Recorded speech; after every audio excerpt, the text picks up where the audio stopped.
I think it's great. Obviously, it's going to be a great thing for our cadets from all the different programs. They'll have the opportunity to be up here.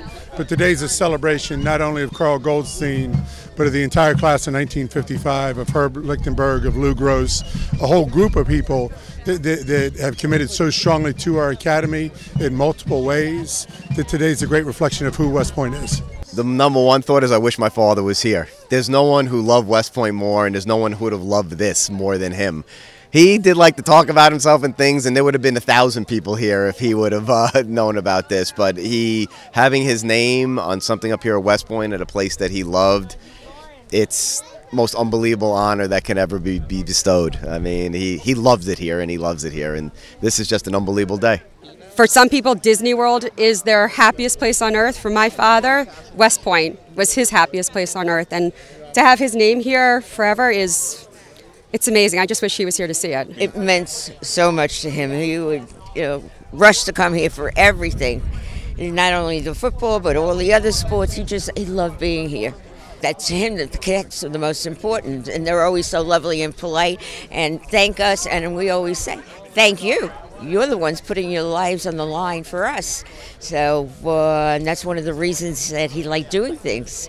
You look at the kids that are going to use this field, these cadets, what they represent for all of us, and then that, it's the opportunity to give back something to them for all they're going to give to us is really, it's really what it's about.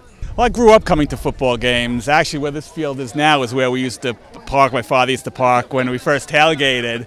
So it's kind of fitting that this is, a tribute to Carl, but it's also a tribute to the cadets and the academy as well. It's just great to be a part of it. It's just the tradition is just amazing. It's humbling to be here. So anything that we can do and continue my father's legacy, and he loved this place. I know what athletics did for me as a cadet and how it prepared me to be an officer in the Army, how it has stayed with me in some of the more difficult circumstances, whether in combat or back dealing with other circumstances. It was what you learn on the athletic program, the tenacity and resilience, the perseverance, the discipline, the grit that really enables an officer to rise above these circumstances and lead America's sons and daughters. That's learned on fields like this. That's learned on the practice field.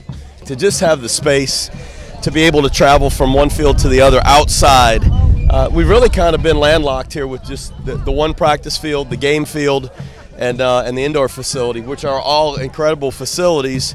It's just difficult to travel from one to the other, down to the stadium, into the building, and this really allows us some free flow for our practices, particularly for special teams, and then when we split offense and defense. So it's going to be a great facility.